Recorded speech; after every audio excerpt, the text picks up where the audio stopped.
Today's lesson is going to be on factoring. So we'll use factoring techniques from previous lessons and from previous years to remind you how to factor, and then we'll move into factoring polynomials. So first off, we'll start with factoring quadratics. There are several methods that are taught to factor quadratics with leading coefficients. So I'm going to go through a few of them. The first one I'm going to use is we call the diagram method.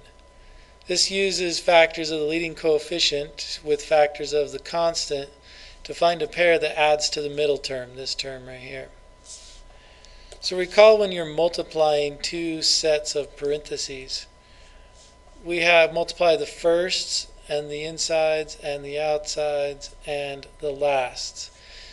When we multiply the first two numbers together, that forms the x squared. When we multiply the constants together, that forms this last number here. When we multiply the insides and then multiply the outsides and add them together, that gives us the middle constant here. So what I like to do is draw a line between the insides and the outsides and then add them together so that I have to equal negative x. I know that the first terms have to have my x, so I'm going to put an x in each of them. Now what I have to do is factor the first term, 1 times 6 or 2 times 3. I also have to factor the last term, so 1 times 12, 2 times 6, or 3 times 4. Now recognize that this is negative, so one of these numbers has to be negative. I'm just going to leave them, and we'll use the negative figured out over here. Alright, so what we do is we take a pair of these numbers and multiply it to a pair of these numbers. So we'll take a pair of the leading coefficient and a pair from the constant, multiply them together to see if it works. So let's say we choose 1 and 6. If I'm going to multiply 1 and 6, I have to choose something over here. So let's just say 1 and 12. If I multiplied the 6 to the 1, that would give me 6. Multiplied the 1 to the 12, that would give me 12.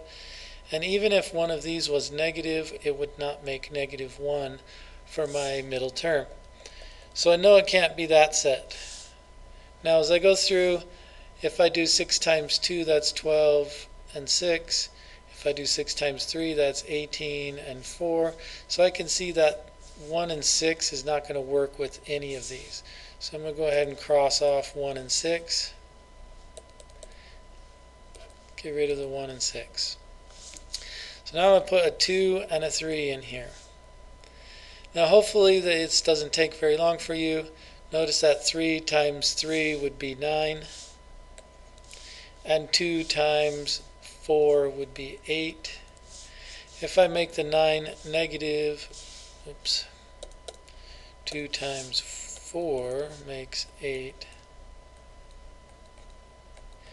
If I make the 9 negative, then negative 9x plus 8x makes negative 1x. So that would be my factoring. I would have 2x minus 3. I would also have 3x plus 4. Alright, so that's the diagram method. You're basically just going straight from your standard form to your factored form. Now here's another method. It's called the grouping method. We're going to multiply the leading coefficient with the constant, and then we're going to find the factors that add to the middle term. So it's very similar to the last one, it just looks a lot different. We're first going to take this 2 and multiply it to this negative 4. We get negative 8. We want the factors of negative 8 that add to negative 7. So hopefully right away you could see that it's 1 and negative 8.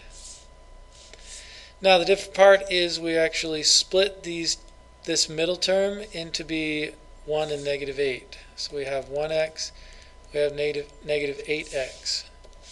The first term, 2x squared, and the last term, negative 4, they stay the same. Now the grouping part. Group the first two terms together, group the last two terms together. From the first two terms, we take out a greatest common factor, which is x. Once you've taken out x, you're left with 2x plus 1. Out of the second set of terms, we take out a negative 4. Factor out a negative 4, you're left with 2x plus 1. Notice the parentheses are the same. That is our greatest common factor. We factor it out as 2x plus 1. And you're left with x minus 4. This is your factoring.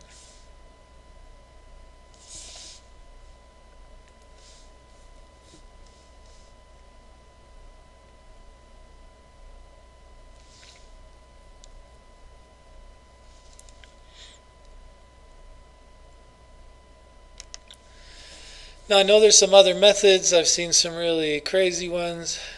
So if you have another method that you would like to use instead of the diagram or grouping, you're more than welcome to, as long as you can factor it correctly. I really don't mind.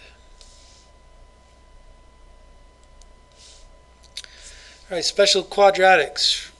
Remember, we have a squared minus b squared. This is called difference of squares. And we can factor that to a minus b and a plus b. So if we have something like this, 49x squared minus 16, notice that 49 is the same as 7 squared, 16 is the same as 4 squared. So we have our a and our b. So this would factor as 7x minus 4 and 7x plus 4.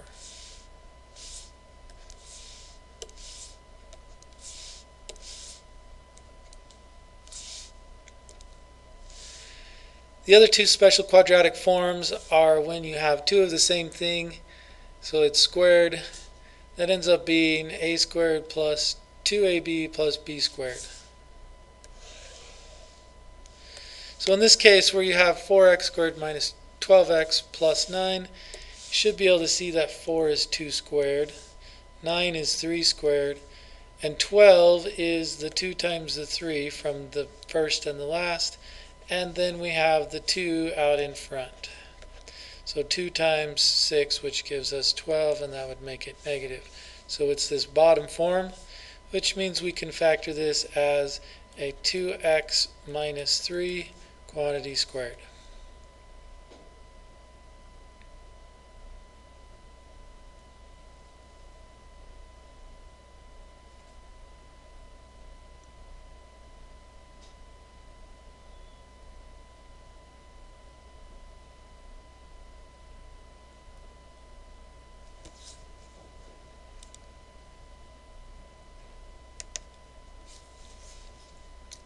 Alright, now applying these methods to quadratic forms.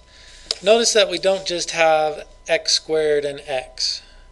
We have x to the 8th and x to the 4th. As long as this middle term exponent is half of the first term's exponent, then we can just factor as if it was x squared and x. We'll use the same method. So remember that this middle term, this exponent, needs to be half of this exponent. So once we have that, we can use any method we want. I'll use diagram for this one and grouping for the next example. So diagram, I would just split this up. I would put in x to the 4ths in here instead of just x's, because that's what the middle term is. The first term, it only factors as 1 and 3. The last term only factors as 1 and 2. We need the middle term to have a difference of 1. So I would do 1 times 2 and 3 times 1. The 3 times 1 needs to be the positive. The 1 times 2 needs to be the negative. So there's our factoring. We have x to the 4th plus 1, and we have 3x squared minus 2.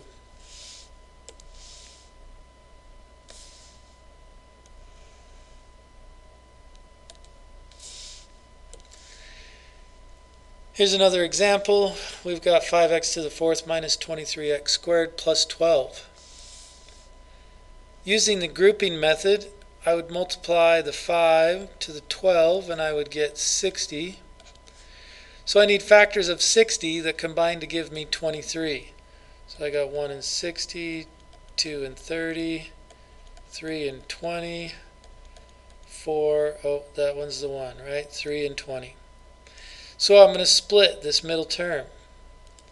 I'm going to split it to be a positive 3x squared, except for it has to be negative. A negative 3x squared, and also a negative 20x squared. I'm going to keep the 5x to the 4th power, and I'm going to keep the plus 12 at the end. Now I factor by grouping. Group the first two terms together. Greatest common factor is x squared. Take out an x squared, you're left with 5x squared minus 3. The next one, we have a greatest common factor of negative 4. Once we take out negative 4, we're left with 5x squared minus 3. Take out the parentheses, you have 5x squared minus 3, and you're left with x squared minus 4. Now you should recognize that this is a difference of squares, which factors to x minus 2 and x plus 2. You still have the 5x squared minus 3.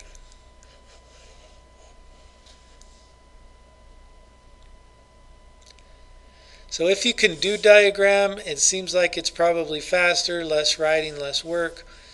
You will have to use grouping method at some point, so you should at least be familiar with it.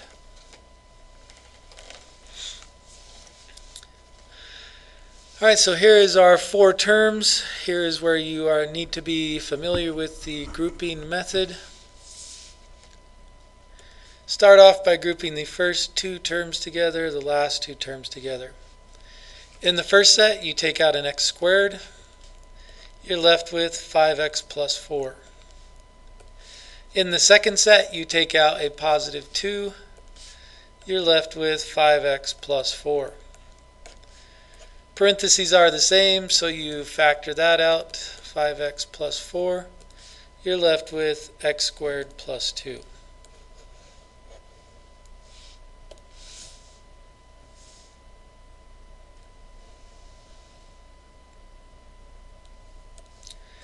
Here's a second example.